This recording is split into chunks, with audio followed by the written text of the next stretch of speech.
match is now officially a Judy Bagwell on a forklift match. I can see my fantasy, I'm so consumed in bed. What I see takes over me, I'm blind beyond repair.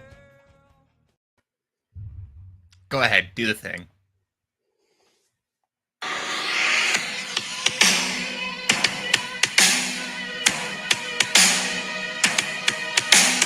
Nothing from nowhere, I'm no one at all. One time they call us, we go for one forklift. Yeah, there we go. Welcome to On a Forklift, sans Ethan this week. He needs some time with his wife, so stepping in is Russ. Thank you very much for joining me. Who doesn't need time with his wife, apparently, you know. Here we are. Yeah. You're on this podcast so much at this point, we should just fucking put you on the opening banner. Gonna open a Truly lemonade. It's my third podcast I've recorded today. It's a lot today. And you know what else was a lot? As I hijack your show, AEW Revolution was a lot. And the now finished AEW Dynamite was kind of weird, but also a lot. And I'm excited to be here to break it down with the vape god, Clint Davis. Very excited. Gang. Yeah, we're sans Ethan this week. Russ is filling in. I'm pretty excited about this. Feels weird without him, but I'll make do. I've just been playing 2K22 for like the past 2 hours while watching Dynamite. It's good. I'm half tempted to buy it, if for no other reason than like. This is gonna sound dumb. Maybe you're like this, okay? Mm-hmm. I'm gonna tell you something I've never told another soul. Okay, I've never told, my best friend this. I've never told my wife this. I've never told a family member this. When I was little, I remember playing WCW, NWO. What the hell was it? Revenge on N64. Mm-hmm. And I remember having a moment where I was playing Goldberg against Kevin Nash in the Outsiders gear or whatever, right? And I remember thinking to myself, the graphics on this game are awesome, right? Because it was N64. And every time there's a new system out, you think the graphics are great. And I remember thinking to myself, I wonder if there's ever going to come a day where the graphics are going to be so good that you're going to have to be like, wow, wait, is that a video game? Like, obviously, conceptually, that was always a thing, right? Yeah. Like, that was always a thought. But, like, I never envisioned the fact that, like, 20-odd years later, there would be a game that would look as good as this one seems to look. It looks really pretty. And it makes me think, like, you know what? I saw a review where, like, there was a Rey Mysterio against, I guess, like, Juventud or something, or Rey Mysterio against somebody. And it was the Halloween, I think it was against Eddie Guerrero, and it was, like, the Halloween Havoc ring. And I was like, man, I almost want to download the game just so I can go back and like live out my glory days of WCW. Is that weird? Because I feel like it might be weird, but what would be even weirder is if like I started doing WCW by AEW crossovers. Like I'm feeling pretty good about it. Like Rey Mysterio takes on TNT champion Scorpio Sky. Like, let's go. I called that shit. Called that shit. Transitional champion, buddy. Poor guy. He's you know what? He might not lose next week. Yeah. Because Maxwell. MJF was nowhere to be seen on this show tonight. And you know what? For what it was a great follow-up show to what Revolution was. And before we move on from that, I actually have a story for you regarding game graphics. It was NHL 16 for the Xbox One. I was playing that in the living room of when I lived with my parents. And my mother, it was July, mind you. She walks into the living room. She was like, "Is it hockey season over?" And I was just like, "We're playing a game." She was like, "That's not a game. Like, you guys are watching a game." I was like, "Mom, look at that clock up there. Like, it's a 5-minute clock across 20 minutes. She didn't believe me for about 3 minutes until I paused the game. I should have done that first, really. Yeah, that'd be good. That'd be your first thought. Yeah. Yeah, but yeah, game graphics like this one, it looks beautiful. I've yet to come across one wrestler who doesn't look good. Right now I'm doing my rise mode where you just go through the career shit. Granted, I had to shell out $100 to play this game 3 days early because he had to Wait, get, what? yeah, the deluxe edition released yesterday. The other edition, like the standard one, releases on Friday. Oh, yeah, I'm not getting the game until Friday.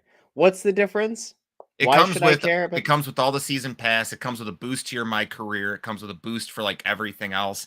And it unlocks everything at the get-go, so you don't have to grind the entire game to unlock the wrestlers that they have behind the unlockable walls. You are part of the problem. You I are know. part of what's wrong with the I 2K know. model.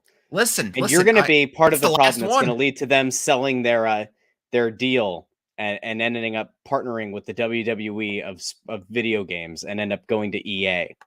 Where you're then going to have to pay like $300 to unlock all the microtransactions. I'm disgusted. I might leave. I genuinely might have you do the show on your own.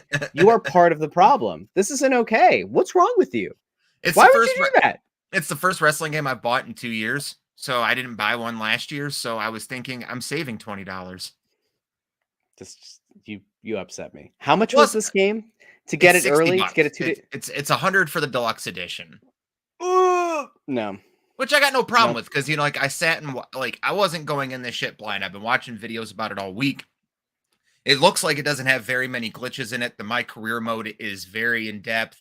The roster's pretty stacked for, you know, half the roster not being a part of WWE anymore. 30 of them apparently. But it makes making your own AEW even easier because there's already the characters there for you. You don't have to spend all this time creating Keith Lee and Jeff Hardy and all this. Yeah, and Buddy Murphy and all this stuff. They're already there for you to put on Dynamite and Rampage. So far this game's got an 8 out of 10 for me. I just needed a break from Elden Ring. Sorry, I had to gyrate. I had to do a little Jeff Hardy here. There's nothing quite like when your brother's getting his ass kicked in the ring and you come out and then you momentarily stop. You're like, they're kicking him. He's already gotten kicked enough. It's fine. I could just turn over here and just let's go for it. Dude, he was vibing so fucking hard. But nice seeing him. I can't wait until they follow up with it 3 months from now. So that's gonna be great. But we'll get to Jeff Hardy when we get there because there was a lot that happened on this show. We kicked off with Jericho coming out to address Eddie Kingston. He said he didn't feel good about himself because he didn't shake Eddie's hand. So he'd like to call Eddie out and shake his hand. Eddie cuts a beautiful baby face promo about how he wasn't going to be there. He wasn't going to show up, but 4 people at their little access thing the day before made him want to show up, and he hoped he made them all proud. They shook hands, and then out came 2.0 and Daniel Garcia, your favorite wrestler. I don't get it. I don't get it. I want to understand. I really do. What are we doing here? There are better wrestlers right now than 2.0 is lovely. All right, they're funny. Yeah. I enjoy their backstage promos. I don't enjoy their in-ring work. They're good for being the elite. They belong on Ring of Honor. They belong on that property if it's going to get TV. Mm-hmm. They don't belong on Dynamite. They don't probably belong on Rampage. I will make the case that Daniel Garcia should be a top performer in Ring of Honor. Maybe the occasional appearance on Rampage.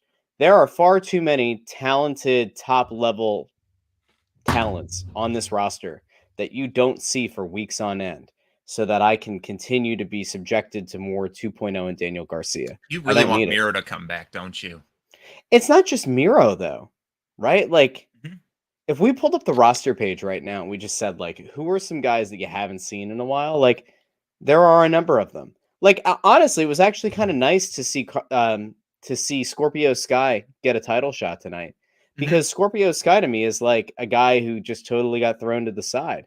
By the way, Keith Lee's kind of fallen into the same old thing that we do with AEW. He comes in, he has a big match, he gets interrupted in a couple of backstage segments, he has another match, the ladder match, or he had the warm-up match, which was goofy, and then he had the ladder match, and now we're back to him getting interrupted backstage again. That's swell. I'd rather see some Keith Lee. I'd rather Keith Lee on my TV than like be subjected to more of what is obviously going to be another uptick in 2.0 and Daniel Garcia. What are we doing here? Why? Which Why? I don't Porqué? like. I don't understand. Pourquoi? Perqué? Unless You they have know? a lot of faith in 2.0, which they should have a lot of faith in Daniel Garcia, but 2.0, not so much. They have a lot of faith in all three of those guys to pair them up with Jericho because Jericho turned heel. And after Santana and Ortiz came out to make the save, he hit Santana with the bat and went after Ortiz, and out came Jake Hager, who eventually joined what is now being called isn't it called like the Jericho The Appreciation? Jericho Appreciation Society. Yes, what a dumb name. What a dumb fucking name. I think that's the point. Yeah. Yes. So now you have an inner circle's And then dead. he said that those guys are the entertainment. So like, all right, tip of the cap. We have gone from the influencer to whatever this is, and it seems like we're going to continue to play off of the sports entertainment aspects of Jericho. Which I don't want to And see. you know what though? There is something smart about it Mhm. because you weren't trying to present Jericho as a I don't think at this point you could present him in the same way that you could present like the realism of like say like the Punk MJF thing, or when Punk was feuding with Kingston. Even Kingston Kingston on the mic with Jericho. Like Jericho is an entertainer. That is Yeah. what he is. And so it actually makes a lot of sense to kind of lean into that and then to call the people that you've just destroyed the entertainment. Like that's fine. I'm fine with it. I don't actually mind them breaking up the inner circle. Can I tell you my big problem with this episode of Dynamite? Absolutely. It was a lot of the same storyline happening again and again and again. Why did we need to have the Pinnacle break up the same episode as the Inner Circle? I know that the Pinnacle hasn't been, tied on screen quite as much. I know that they were kind of a means to an end to get somebody up against the Inner Circle, but like we watched FTR fire Tully. We Mhm. watched Wardlow, obviously say he's no longer a member of the Pinnacle. We Yep. didn't see MJF. We didn't see Spears.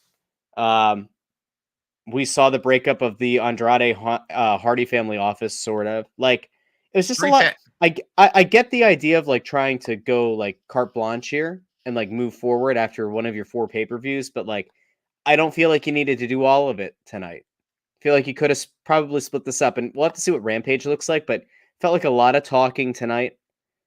Felt like a lot of the same sort of storyline playing out. We had new signings, we had surprises, we had Paige Van Zant signing the contract because she apparently didn't have time to do that. They couldn't fit her in like they were supposed to on the pay-per-view. Like, I don't know. This was weird. No, but now we got a new faction consisting of Jericho, Hager, 2.0, and Daniel Garcia called the Jericho Appreciation Society. They took Kingston out with a power bomb off the apron through a table. It looked gnarly. It looks like Kingston landed okay. I was really worried for a second because he was coming down head heavy and it looked really bad. But it looked like God bless 2.0 because they looked like they pushed his shoulders up so that way his shoulders and hit like everything hit. So hopefully Yeah. Kingston's okay. I can't wait to see what other 2 people they get to go up against these guys. Briscoes. Just bring in the Briscoes. They're not bringing in the Briscoes. That's Briscoes are never coming in.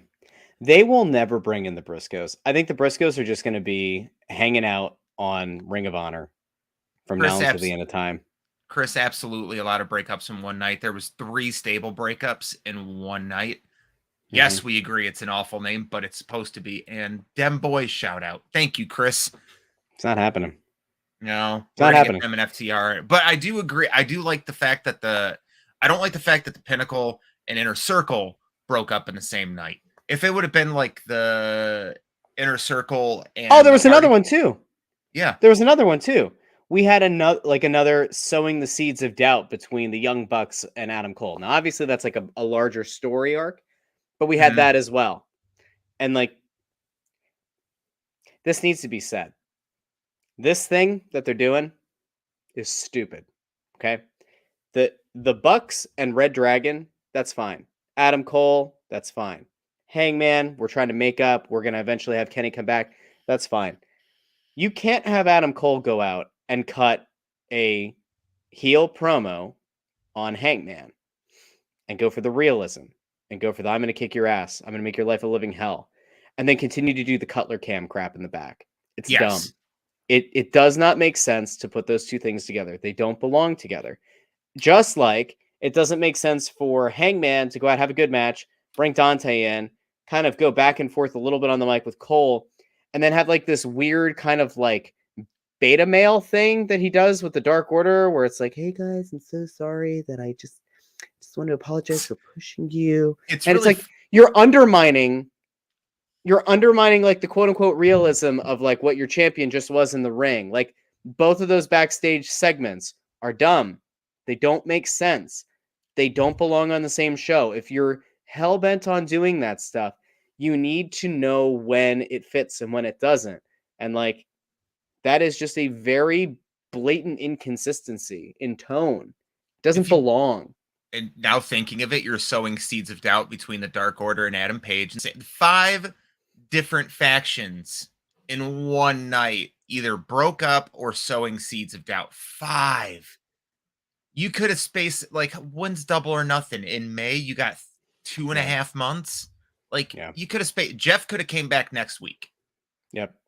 Jeff could have came back next week. That wouldn't have been a big deal. But I think since the word got out and everything, they just had to pull the fucking trigger. But my whole thing is if they know it's coming, make them wait. If everyone can wait fucking 16 weeks for Veer on Raw, we can wait 2 weeks for Jeff on Dynamite. They could have also made that a lot less stooged off, right? Like as soon as you see an emergency meeting of the Hardy family, no. It was in our chat. I was like, it's happening. You do one of those like 15-man tag matches that this company for some reason just continues to default to. And you have Private Party turn on Matt Hardy at the end of the match. Yeah. And that leads to Jeff Hardy coming up. That makes far more sense.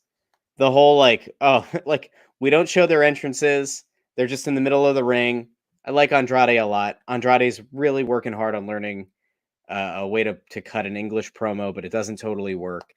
And that leads to it kind of missing, you know, watch your back sounds like wash your back. And like, you could tell that the people in the crowd were kind of like, what did he say? Like, and that's supposed to be the setup for Private Party behind him. And like, it just, tonight felt sloppy. It really did. It felt like a sloppy show.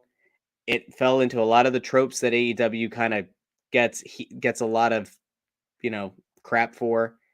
And like, it was an entertaining show, but like, they got to fix some of this stuff. They really do. Cause it's I agree. Cause like the tone's just weird. To your it's all point, over the like place. They could have done this whole, like with the Hardy thing, they could have done where it was like, it could have been a whole setup for next week. You could have this whole thing where it was the Butcher and the Blade sided with Andrade, and you had the Private Party side with Matt Hardy, knowing they're going to turn on him. Set up a 6-man tag next week for control of Hardy Foundation.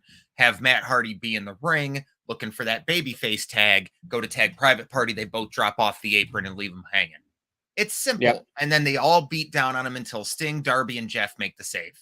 It's super easy. And then that way you can add Sammy to the mix there. There's 5-on-5. There's your stupid 10-man tag. And that's a nice introduction to bring Jeff back in.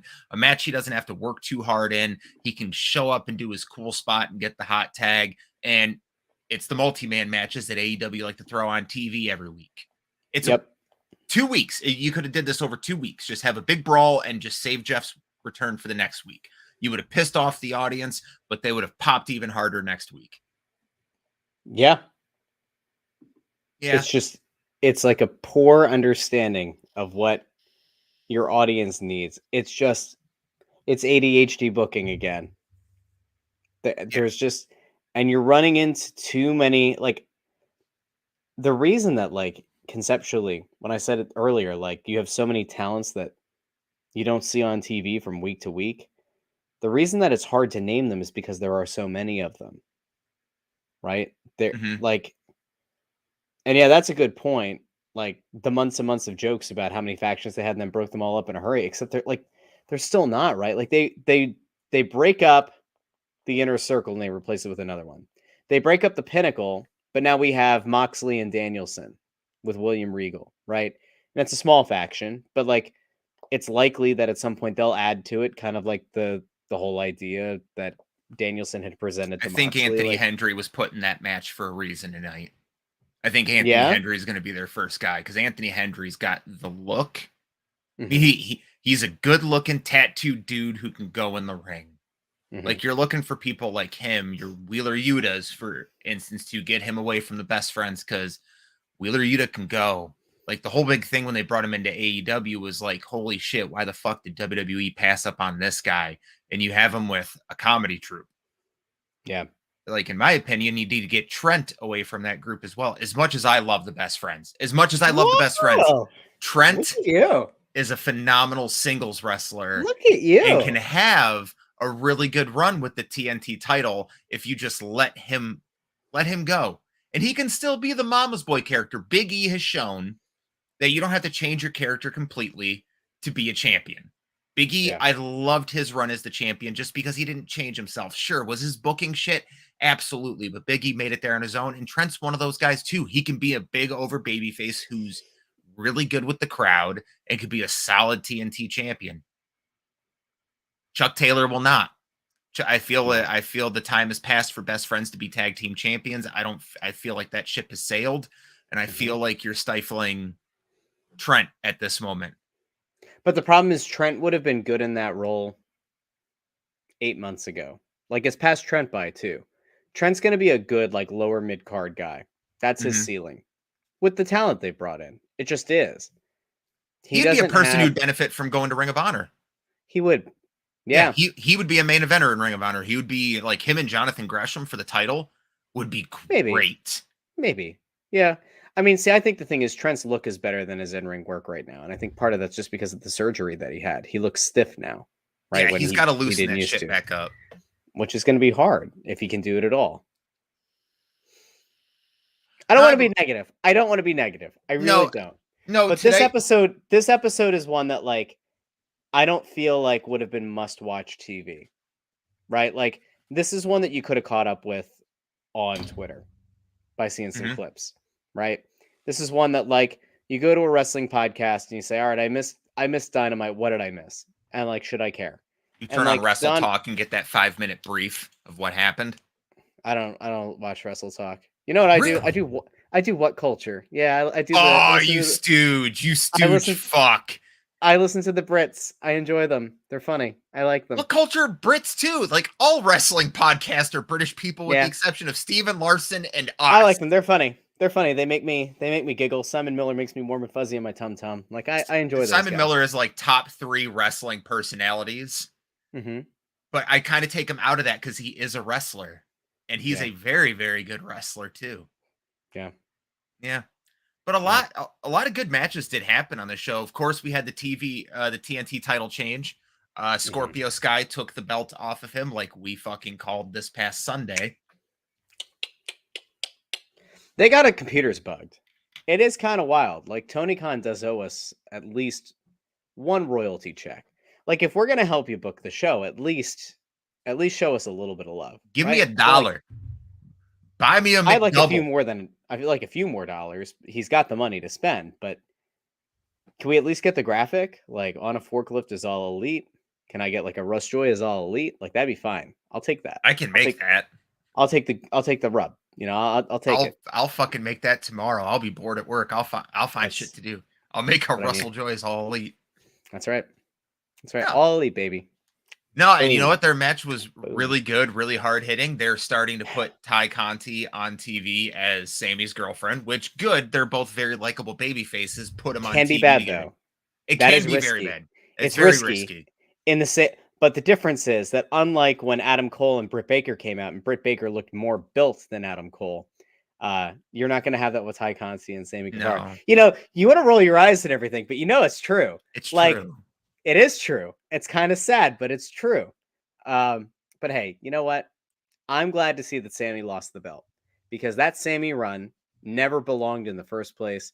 Him beating Miro was insane. You needed to get the belt off of Miro. It should not have been Guevara. He did a good job as champion. But there are other people right now who could go out and Scorpio. I don't see having this belt long term. You do kind of wonder immediately if this is going to be a Wardlow's going Powerbomb Symphony, MJF or Sean Spears come out and cost him via DQ. Like, that's what this feels like it's setting up for. I I did think there was a small part of me at the end of the match where I was like, you know what? Guevara maybe wins. If you're going to put the belt on Wardlow, you're playing up the ribs. And what's Wardlow going to do? He's going to power bomb Sammy until the ribs break, right? Like that's Yeah. the story. But then at the same time, there's enough of a babyface element to Guevara that you don't want to run that risk of having Wardlow go up against a face. So it made more sense that he'd go up against a dastardly heel like Sky, an American Top Team.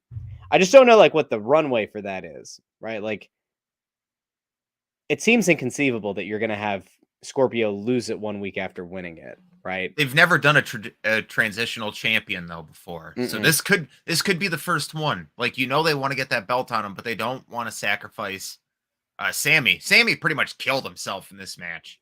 Yeah. Several times did he injure himself to the point where I was just like, oh, they could end the match there. The double flip through the table on the outside, that was fun. That nice looked spot. like it fucking sucked. Because it did. Yeah. There's no way that feels good. No chance. No chance. No. Those mats are thinner than the jiu-jitsu match. I've been slammed on that shit. That shit sucks. I have too, because as you know, I am now all elite, and so I've been getting some reps in. They hurt. I'm gonna make you in my game. I'm gonna make you. Yeah. You're gonna be the professor. That's fine. That's fine. I got my finishing move right now because at the beginning of the game they only give you 5 to choose from. So mine's a German suplex into a Rainmaker, and I'm just calling it the Tour of the Indies because the way they have you do things is you pick 4 different wrestling types to be. You're either an actor, you came up from the Indies, you're a fitness person, or you're an athlete. So those are the 4 that you can be. So I picked Indies. So I call it the Tour of the Indies. Yeah, but if you want somebody who's the whole package, all 4 of those, you just create Cody Rhodes. Am I right? Am I right? If you know what, I'm glad. I'm the more I think about it and the more I talk about it with people, Cody Rhodes and Ring of Honor would be great. Cody and William cutting that really good promo. I loved like all the like ribs on Tony Schiavone, which speaking of Tony Schiavone. Lengthy. Yeah. Speaking of Tony Schiavone, fastest man in the fucking building because he interviewed like 6 fucking people tonight. They need more help. Whatever happened to Dasha? She does like all of the like leading up to stuff. Like, where's she at? I have no fucking clue. We can't get Schiavone help, you know? Honestly, I like Schiavone as an interviewer more than I do as a commentator. Take him off, put Taz on the commentary for like permanently. Yeah, it's Caliber Taz and JR. The problem is they're gonna try to transition JR out of there. Which they need. And they want to have one familiar voice, and Schiavone's that guy. I don't mean to make fun of someone because I know JR is old, but it took him a solid minute to say one wrestler's name tonight. He just kept stumbling over himself and forgetting. He couldn't remember Moxley's name at one. Yeah, at one it point. was Danielson and Moxley. He was just like, we got Danielson and Moxley, and I'm just like, I love you, JR. You've called some of the most iconic moments in professional wrestling history, but it's time to hang the cowboy hat up, go home, and make some barbecue sauce. I don't know. I mean, I still enjoy JR on commentary. Like, come he's out for the big imperfect, matches, and that's okay. Have him be like the world title commentator. Have him do it's an something interesting like idea. That. Well, I mean, I think that's the differentiation you see though, like with the pay-per-views though, right? Like he wasn't there for the buy-in, right? They give him the pop in between shows. It makes it feel that much more legit that JR is on the call. They've transitioned him more into that secondary role with Excalibur taking over. I think Excalibur does a good job. I love Excalibur. Don't have a problem with Next it. to Pat McAfee, the best commentator in the business right now. Wow, that's a lot, but okay. Who do you think is the best announcer? The best announcer in wrestling? Michael Cole. Fuck you. To quote Vince McMahon, he's a horrible human being. Nah, I mean, Michael Cole does a good job for what he's supposed to be doing. I think he's doing a lot better with Pat. I think Jimmy Smith actually does a pretty good job. I don't watch Raw, but when I have turned it on, regrettably, a few times in the last like 2 months, Jimmy Smith does a pretty good job. It's really There's bad a level of realism because he does like the UFC stuff. I remember there was a time we were all excited to see Corey Graves commentate on Raw. Like we were excited for that. And now he is far and away the worst play-by-play commentator in the business. They've neutered him. Yeah. They've neutered him. Like, just let him come back to the ring. If he's cleared to return. What about Mauro Ranallo? Like, what if they brought He Mauro? was the best. Morrow's my favorite. What if Morrow comes in and he's the voice of Ring of Honor? I'm cool with that. In fact, fucking replace JR with Mauro Ranallo. That shit. You'd have to replace Excalibur too. Would you? Oh, look at this. Why talk about Dynamite when you can fantasy book announcing? What if you replaced Excalibur and JR with Morrow, and you had Morrow and like say Morrow and Shivani, or Morrow, Shivani, and Taz, and then that freed up Excalibur to be the voice of Rampage. I'm cool with maybe that. Maybe even Rampage and ROH. But here may be a controversial opinion. I'm not a fan of 3-man booths to begin with. Yeah, it's hard. It's a hard thing. 3-man booths. It's a lot of people talking. A lot of people won't shut the fuck up. You got two people that just play off each other really well. You know, your Jerry King and JR, your JR and Paul Heymans, your Gorilla Monsoons and Vince McMahons. You get those guys, you get those two together, and you make it work. You never need to add the third person. Like that's why the 4-man booth on Rampage is stupid. I hate it. I hate that. That makes me watch Rampage muted. Honestly, I can't stand the 4-man booth. Yeah, I loved Excalibur by himself, and when he was doing PWG with he would bring like a wrestler on as a guest commentator, like a Chuck Taylor or a Kevin Steen, and they would just call the match with him, and that shit's great. But I think 3-man's killing it, and 4 people is just insufferable. Mm-hmm. Like Dynamite would be better if it was just Excalibur and Shivani on the booth together. Hot take. I know. Get out the peppers. Like I said, we don't agree on a lot. Where's that rank on the Scoville? A 46. That's pretty low. Billion. Oh, that's a spicy pepper. That spicy take would be like Brandy Rhodes should be AEW Women's Champion. In fairness, she would probably do a better job than Britt Baker. So she'd be in the same formula of just we called this too. Thunder Rosa won. Yeah. And it's gonna be a steel cage match. I'm gonna hate this. I know I'm gonna hate this. It's gonna be bloody. It's gonna be violent. Yeah. It should main event. It's gonna pander. I don't need this. But I would rather pandering. I would rather Wardlow winning the TNT title main event because that won't happen. I would go home happy. Except you're not going to go home happy because it's going to end on a disqualification when Shawn Spears comes in and hits Wardlow with a chair. Yep. And then MJF is going to come out and say, "You think we would really let you win? You think I would let you win? You work for me. You work for me." We're going to get Punk and Wardlow versus MJF and Shawn Spears. Yeah, probably. Mm-hmm. But then they're going to swerve us because Wardlow's going to powerbomb CM Punk and prove that he was with the Pinnacle all along. No, he's going to powerbomb JR through the announcer's table. By God! Good God Almighty! That man has a family! Yeah, great. Anyway. Which Wardlow's babyface promo was really good. You know, he's not really known for talking. I thought for his first major promo, he did very, very well. He held himself together like a good babyface, told a good story about why he worked with MJF. He was like, I wasn't happy about it, but it was a paycheck. Yeah. And Tony Khan didn't sign me. MJF did. So I'd work for him. If I win this TNT, common people. Hello, common poor folk in the audience. I too was like you, except with glistening muscles and a tireless work ethic. Other than that, we're the same person. Big old muscle tits. Who's the tightest tits in the game? That's Ethan Page. Ethan Page is right. The tightest He's the one in the game. Which he just relocated to Michigan. Ethan Page did? Yep. He said he's going to be traveling out of Detroit Airport from now on. An irrelevant wrestler moves to an irrelevant state, and no one cares. Good. We brought you guys Scott Steiner. And Rob Van Dam. So more holler overrated if you wrestlers. hear me. Thank you. Holler if you hear me. Big Papa Pump is your hookup. Okay, so have you seen the Hall of Fame so far for WWE this year? The 2 people they have going in. Yeah, the Mean Mark Callis and the guy who was somebody's dad on Boy Meets World, I think. Yeah, right. Yeah, those 2 guys. I have an idea. Just make this the biggest. And I mean, like, not by like the most people inducted, but collectively the most weighted fucking Hall of Fame induction ever. Induct Sid. It's time. Is Bam Bam Bigelow in the Hall of Fame? Yes, Bam Bam. Ah, I broke him. Yes. Fuck. Because you know what? I don't know if Bam Bam is in the. He If should Bam Bam be. Bigelow's not in the Hall of Fame, he should be. Then I will fully back this. 100%. Get the fuck out of here. Bam Bam Bigelow belongs in the Hall of Fame. What are we doing here? The man has tattoos on his skull. Do you know how much that must have hurt? Oh It my must have God. hurt a lot. He's not in the Hall of Fame. Get out.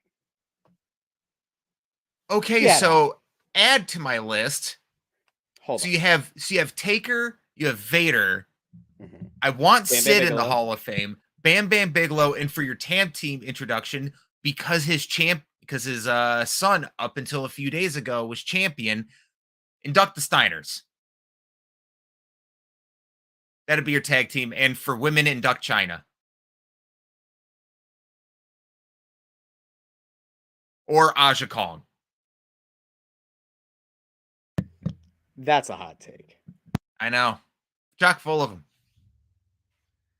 But yeah, and then also your celebrity wing doesn't mean shit until Andy Kaufman is in the Hall of Fame. You got Kid Rock and Donald Trump in there, but you can't. You're getting us demonetized. I gotta mute you. You're totally getting us demonetized. You get us muted. What's there to monetize? Not monetized, Yeah. but the whole video will get muted. It won't. Will it? Maybe it will. I'm already Good gonna have to go chance. edit out that earlier. It's pretty much for live audience only. Oh, really? Nothing. Can we say the lyrics of the song? Is that okay? Yeah, of course. It's just when you play the Okay. music. What kind of police state is this? You know? Twitch and YouTube and DMCA claims. We don't claim it's our music. We'd like to give a shout out to the creators of that music, of course. AFI. Thank you so much Which for a fire inside. lending us. Thank you for lending us that song. We do appreciate it. Big fans of AFI, of course. We go back to Yingling Park in Pottsville, Pennsylvania, is where I met AFI, and they gave me the rights to use the song on a future podcast. So grateful to them as always. They might not remember. They were pretty drunk, but you know, it's 1:15. I'm a little drunk and I need you now. So say wouldn't call, but I lost all control and I need you now. All right. Anyway, don't forget, go to truly.com/on a forklift and use promo code FORKU to get 10% off your next order. Really feels like you use this as your fuck off podcast. We were just like, I'm just gonna shit everywhere. Is there anything that happened on this episode that we didn't talk about that you feel really passionately about? The CM Punk promo video was good, where he was like, I was about to say that. yeah, that was really good. I thought, as quick as it was, Dante Martin versus Hangman was a fun, quick match. Mm-hmm. Which one thing I did like about this show was like, hey, Tony Khan had a retainer match on hand in case the world title match did not go the full 60 minutes. Yep. We're giving you Pac and Wheeler Yuta as well. I like that. I like having it adds like, okay, like a championship match can end in like 2 minutes and we could get another match. I like that aspect of it today. That was fucking awesome. I love that when they brought that up, they said, because the world championship match didn't go the full 60 minutes, I spit out my drink. Like, what? Yeah, that was never going to go 60 minutes. I agree, though. Having a standby match just puts another thing in the back of your head. We've seen Hangman go 60 minutes before. We've seen him go 30 minutes before. We now know if Hangman can finish a dude off, you know, faster, there's another match in the hopper. With his hands up like this, I'm pretty sure he can finish off any guy as fast as you say. And who was that? Who was that match? Hit the people up. It was Pac and who? Wheeler Yuta. And here's the problem. You have a lot of top end talent. We're really doing this, huh? Wheeler Yuta's fine. Wheeler Yuta's going to be great on Ring of Honor. Does Wheeler Yuta need to be on Dynamite against Pac? No. Do we have quote unquote dream matches that we could theoretically put out there with Pac? We do. Do we have other like talent that we could put out there in like a tag team match? Could we have had FTR versus Pac and Penta? We could have. That would have been swell. And yet And yet, you and I and everybody else are like, where are the Briscoes at? Why are FTR not on this show? FTR fired Tully. Do we care? Does anyone care? No, we don't. We don't. I'm frustrated. You know, the more I think about this episode of Dynamite, the more it kind of takes some of the fun buzz out of Revolution. I get having to reset storylines, but man, this is where I come back to like leading into a pay-per-view and coming out of a pay-per-view might be the most important times for a promotion, right? Because you're trying to attract people that want to be sold on the idea of why they should buy the pay-per-view. And then you're also getting the people who are reacting to what happened on the last pay-per-view, right? And want to see where the stories are going to go. And if I'm not a fan of AEW and I see that episode of Dynamite, I go, I don't know what the hell happened here. My head's spinning. Or like if God forbid somebody started with last week's Rampage, then did Revolution, and then did this, that's two shows that you've seen on free TV where your head is spinning. There's not a whole lot of character development, and just go, I don't, like, is it always like this? Does it always feel this, like, scatterbrained? Doesn't make me feel very good. I will give this episode the credit that it flew by. There was so much going on that it didn't feel like 2 hours, which if you're a wrestling company, that's a really good compliment. But sometimes in an aspect, it is good to slow shit down. The positives of the show was that they really sold the effects of the dog collar match by not having CM Punk or MJF physically be in the building. Really, because that was the one thing I had worried about. I was like, they're not going to sell this right. They're both going to be back on Wednesday, just setting up new feuds. No, they kept them off TV for a week. Good on them. Good for that. FTR firing Tully, that's just breaking up the Pinnacle. All that's left is MJF and Shawn Spears. Unless they're just getting rid of Tully and it's still going to be FTR, Shawn Spears, and MJF. But to be honest, I don't care about the factions. I don't care about the Elite. I don't care about this whole, I don't give like that. You're absolutely right. Like Adam Cole should not have come out and cut that fucking heel promo saying he was going to essentially murder Hangman in the streets with a gun and then go back and have some dipshit little video segment for being the Elite. There's a time and a place for everything. You just lost your world title match and you're back there cracking jokes with the Bucks and Red Dragon. There is no time for that. That needs to go. Yes. That stuff has to go. It's stupid. It serves no purpose. You want to be the Elite. You want to like let that crap sit on YouTube and like whatever, man. Like you get some engagement there, fine. That doesn't belong on the show.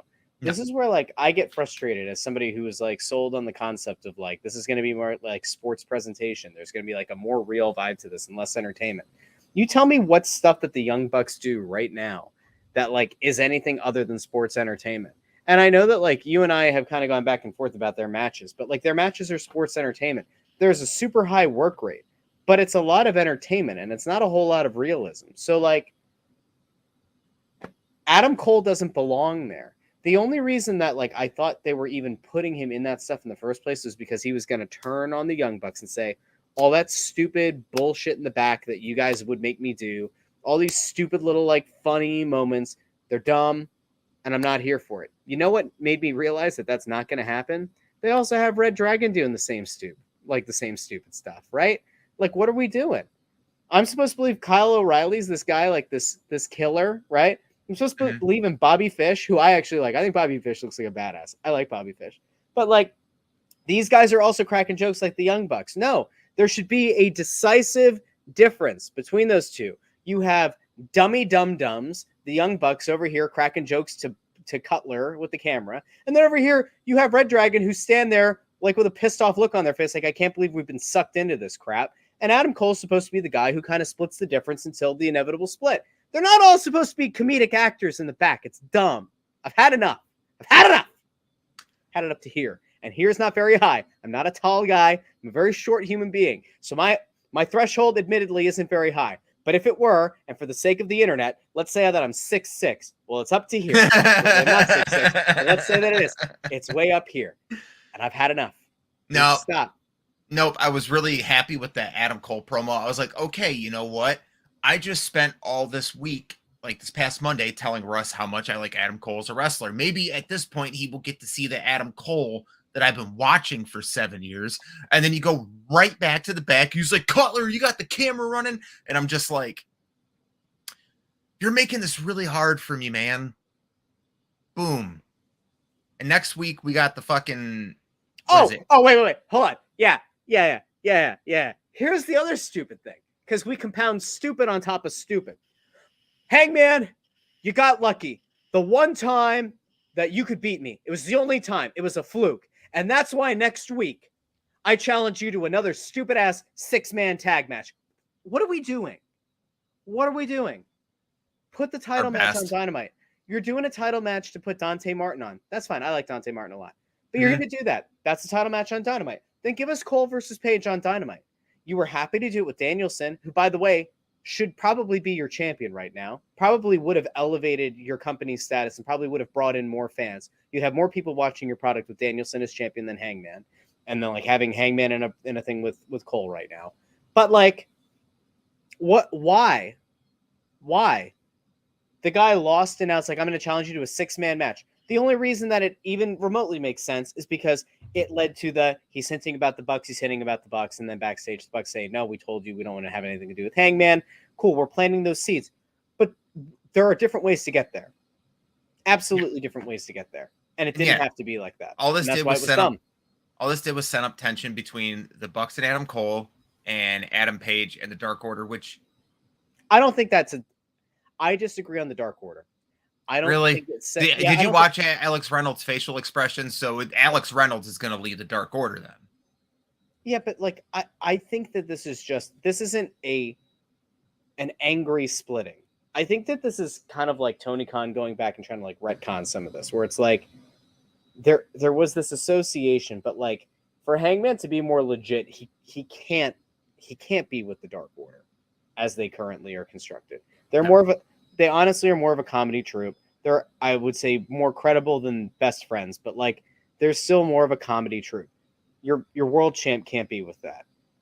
The problem is that like who's Hangman going to end up with? Well, if he makes up with the Bucks are comedic too. They can go in the ring, and so they're at like a different level. But like, God, this is the problem when you have so many factions and you give so many of these factions so much time and so much talent on your roster that you're not using. Yeah. I mean, I hope Miro's healthy. Actually, like, I want Miro to be healthy because I want Miro back because Miro is fantastic. I didn't even think about this. Around the time he took time off and lost the title, that was when his wife got released. She got released like 2 months prior. So maybe he's taking time off because those two, they love each other. They want to be around each other. He's just like, I've got a hot wife. I need to mow my grass in my underwear and show off my physique to my neighbors. Like if that's what I thought you were saying that maybe they're going to start a family. Maybe. Or maybe they're just enjoying time together because she was on that like grueling WWE, schedule. Yeah. Yeah. It's just whatever Miro's doing. I hope he's happy and healthy because he's one of my favorites. He will always be one. Yeah. He's like up there with Kingston. I fucking love this shirt. I got that whole Redeem These Nuts shirt. Proud of you. And it was a Christmas gift. That's well done.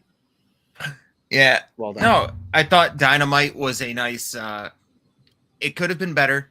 It could have been a lot better. They could have had more focus on the things they needed to focus on. I thought they kicked off the show great with the Jericho turn. I thought that was nice. And then the turns just didn't stop, which was the problem. When you have 5 factions possibly breaking up in one show, that's an issue because I believe wrestling's better with factions because WCW at its peak was nothing but factions. And that's what made it entertaining to watch. You wanted to see who from the Wolfpack was going to attack Team WCW or who from NWO was going to defact to the Wolfpack and shit like that. It made it entertaining, but you've got there's too many to count. There's too many fucking stables to count. Let me hijack the show for a second. Absolutely. So I have the roster page pulled up, and I want you to give me an idea of if we should see more or less of these people. I'm going to skip some people that I don't think are like worth time. Like Angelico, we don't need to talk about. Jack Evans, we don't need to talk about, right? We don't have to talk about Aaron Solo. I've already given them more time than they deserve. Adam Cole, do we deserve to see more or less Adam Cole? One promo a night's fine, less. Yeah. I mean, I think he's fine. A promo or a match. Hangman, fine. Dark Order, like there's nobody in the Dark Order that stands out. I can kind of loop them together. Andrade. Do we deserve to see more Andrade or less Andrade? More. I think more, but I think he needs a belt. Any kind of belt. But that's part of the problem where you don't have a lot of singles belts, right? Like I do think that Andrade should have won the TNT title. You know, to harken back to this, I thought WWE at their best was when they had World, Intercontinental, European. Mm-hmm. I thought having first, secondary, and tertiary titles were great. I think that works. I think the men's division should definitely have a third title. You should have your lower card title, your mid card title, and your main event title. That's fair. Yep. The Acclaimed. Less. Really? See, I like the Acclaimed.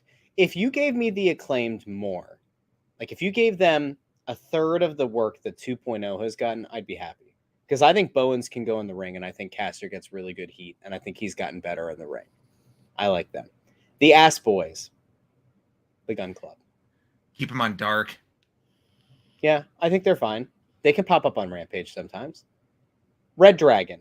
Should we see more or less of Red Dragon? More. Because they should be linked at the hip with Cole, right? Mm-hmm. Every time Cole comes out and cuts a serious promo, they should be by his side. And they should not be doing the comedic stuff. Good. Here's a name of somebody who this company, for whatever reason, doesn't like. Brian Cage. Would Brian Cage have been a better opponent for Hangman? No. Would he have been really? As a heel? Yes. As a babyface, which he is currently, no. Is he? Okay. He's a babyface right now. That's the reason he's not on TV. He's the most unrelatable. He's one promo shitting on the fans away from being a heel. Right, like he's the fucking most unlikable babyface, so it doesn't really work. Like when he was going against Ricky Starks was getting cheered. Yeah, I think that Brian Cage actually brings something unique to the table. If he's a heel, weird. Yeah, if he's a heel. Do you need more or less Brian Pillman Jr.? I need no Brian Pillman Jr. Okay. How about the House of Black? More. Okay. FTR. More. Christian Cage. Less. And when I say that,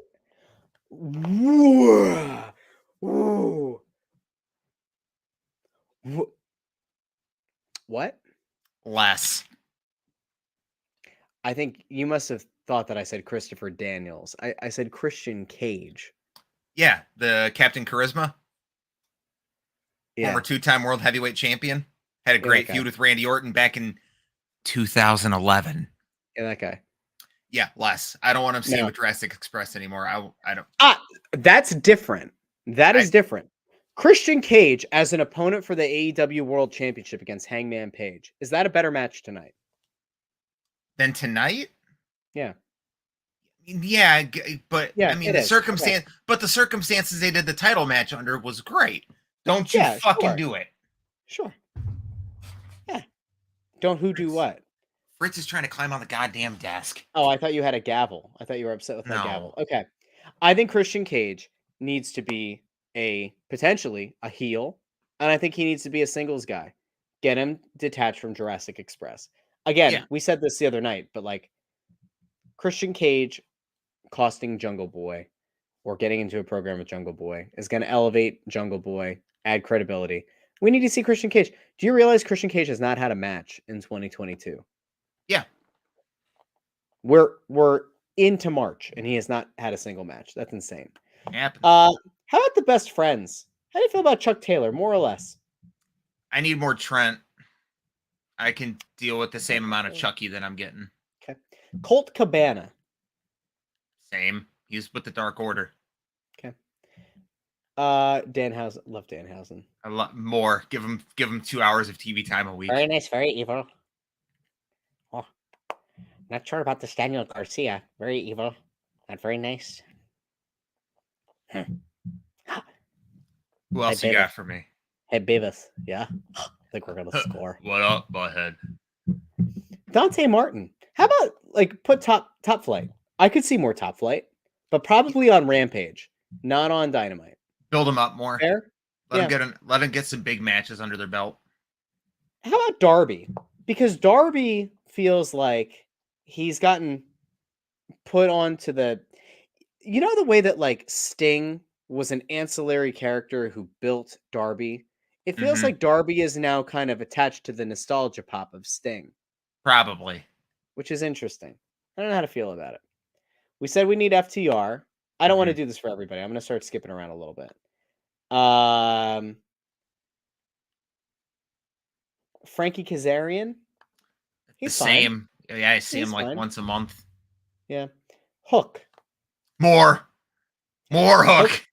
Hook on Rampage. Hook on Rampage. Can't overexpose Hook on him too Rampage, early. Dark, Elevation, Dynamite, every pay-per-view. I want him on my TV 7 days a fucking week. Can I throw an idea out? Sure. Can we put Jay Lethal with Private Party? That would be fun. That would be fun. That would be a lot of fun if there wasn't all the allegations about Jay Lethal, which is definitely stunting his AEW career right now.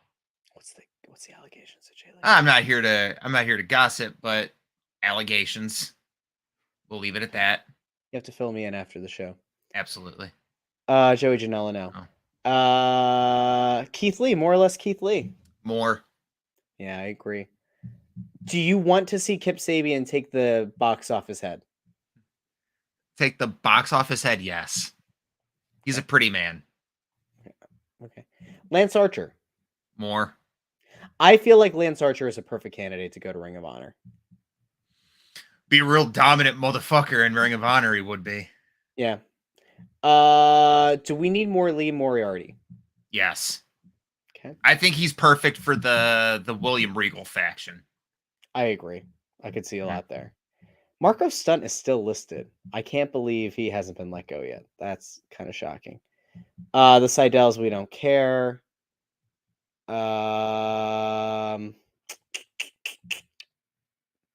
Nick Camarado. More. I like Nick Camarado a lot. I do too. He's I unique. feel like he's gonna be a breakout at some point. I just don't know what that's gonna look like or who he's gonna be aligned with, but I'm here for it.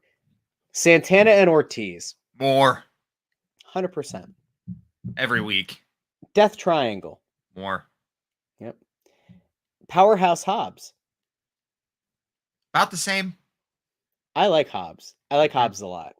I think Hobbs is like one of those guys that you start to build the long-term plan around. I think if you get smart, you start having him and Ricky win some tag team matches and build them up as a tag team, because neither one of them are going singles places right now, but those two would be a dominant tag team together. And that gets me to Ricky, because Ricky is overexposed and does not belong on the Rampage announce team.